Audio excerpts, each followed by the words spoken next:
श्री शिवाय नमस्तुभ्यम, हर हर महादेव। स्वागत है आपका हमारे YouTube चैनल कथा मंजरी पर। जैसा कि हम सभी जानते हैं कि नवरात्रि का पावन पर्व चल रहा है। हर घर में भक्ति का माहौल है। माता रानी की कृपा पाने के लिए लोग व्रत रखते हैं, पूजा करते हैं और कन्या भोजन भी कराते हैं। लेकिन क्या आप जानते हैं, अगर आप नवरात्रि में कन्या भोजन कराते समय कुछ आम गलतियां कर देते हैं तो आपकी पूरी पूजा का फल अधूरा रह सकता है। जी हाँ, कई लोग पूरी श्रद्धा से कन्या भोजन करवाते हैं, लेकिन अनजाने में कुछ ऐसी गलतियां कर बैठते हैं जिससे माता रानी प्रसन्न होने की बजाय नाराज भी हो सकती हैं। तो आइए जानते हैं आज की इस वीडियो में मैं आपको विस्तार से बताने वाली हूँ कन्या पूजन का सही महत्व, कन्या भोजन के सही नियम और वो 10 बड़ी गलतियाँ जो आपको कभी नहीं करनी चाहिए। तो वीडियो को अंत तक जरूर देखें, क्योंकि आखिरी में मैं आपको एक ऐसा खास उपाय भी बताऊंगी जो आपकी किस्मत बदल सकता है। तो आइए वीडियो में आगे बढ़ते हैं। तो जानते हैं कन्या पूजन का महत्व। नवरात्रि में कन्या पूजन का बहुत बड़ा महत्व बताया गया है। मान्यता है कि 2 से 10 वर्ष की कन्याएं माँ दुर्गा के अलग अलग स्वरूप मानी जाती हैं। जब हम कन्याओं का पूजन करते हैं तो ऐसा माना जाता है कि हम स्वयं माँ दुर्गा की पूजा कर रहे हैं और माँ जगत जननी स्वयं हमारे घर आई हुई हैं। शास्त्रों में कहा गया है, जहाँ कन्याओं का सम्मान होता है वहाँ देवी देवताओं का वास होता है। इसलिए कन्या भोजन सिर्फ एक परंपरा नहीं है, यह हमारी श्रद्धा, विश्वास और संस्कार का प्रतीक है। अब बात करते हैं उन गलतियों की जो अक्सर लोग कर देते हैं। तो सबसे पहली गलती, कन्याओं को सामान्य समझना।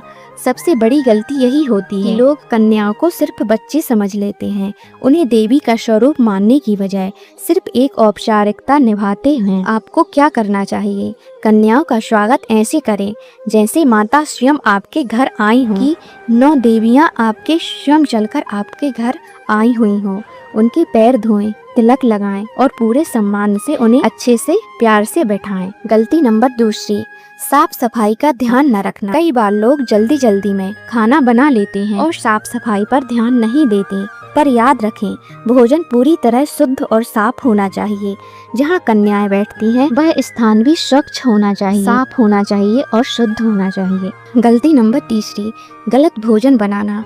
कुछ लोग कन्या भोजन में ऐसी चीजें बना देते हैं जो सात्विक नहीं मानी जाती, जैसे कि कन्याओं का भोजन बनाते समय उसमें प्याज, लहसुन आदि का प्रयोग करना। सही भोजन क्या है? पूड़ी, काले चने, सूजी का हलवा। यह पारंपरिक सबसे शुभ माना जाता है। आप कन्या भोजन करवाते समय यही भोजन बनाएं। प्याज, लहसुन या तामसिक भोजन बिल्कुल भी ना बनाएं, इससे माता नाराज हो सकती है। गलती नंबर 4, कन्याओं को पूरा भोजन ना कराना।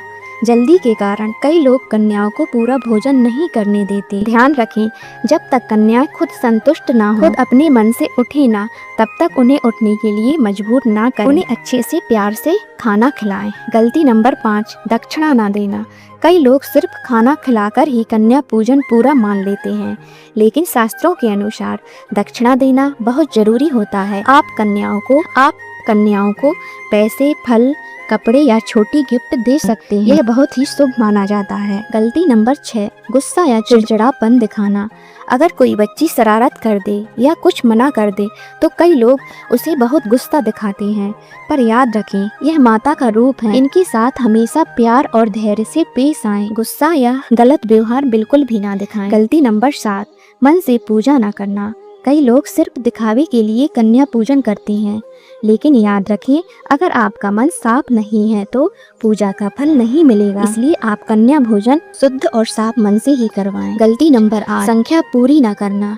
अक्सर कई लोग 9 कन्याओं की जगह कम या ज्यादा कन्याएं बुला लेते हैं। ज्यादा तो फिर भी चल सकती हैं, लेकिन 9 से कम कन्याएं बिल्कुल भी नहीं होनी चाहिए और कम से कम 9 कन्याएं तो होनी ही चाहिए। परंपरा के अनुसार 9 कन्याओं और 1 लंगूर मतलब एक छोटा लड़का को बुलाना बहुत ही शुभ माना जाता है। गलती नंबर 9, समय का ध्यान न रखना। कन्या पूजन का सही समय अष्टमी या नवमी तिथि को होता है, या आप कन्या भोजन पंचमी तिथि के बाद ही करवाएं तो ये बहुत ही शुभ माना जाता है। इस दिन विधि विधान से पूजा करना ज्यादा फलदायी माना जाता है। गलती नंबर 10, धन्यवाद और आशीर्वाद न लेना। कई लोग कन्याओं को बिना सम्मान दिए जल्दी भेज देते हैं और ना ही उनसे आशीर्वाद लेते हैं और ना ही उनको धन्यवाद बोलते हैं। आपको क्या करना चाहिए? उनके पैर छूकर आशीर्वाद लें और धन्यवाद कहें। अब जानते हैं कि जिस दिन हम कन्या भोजन कराएं उस दिन क्या विशेष उपाय करें। अगर आप चाहते हैं कि माता रानी की कृपा आप पर हमेशा बनी रहे तो कन्या पूजन के दिन एक छोटा सा उपाय जरूर करें।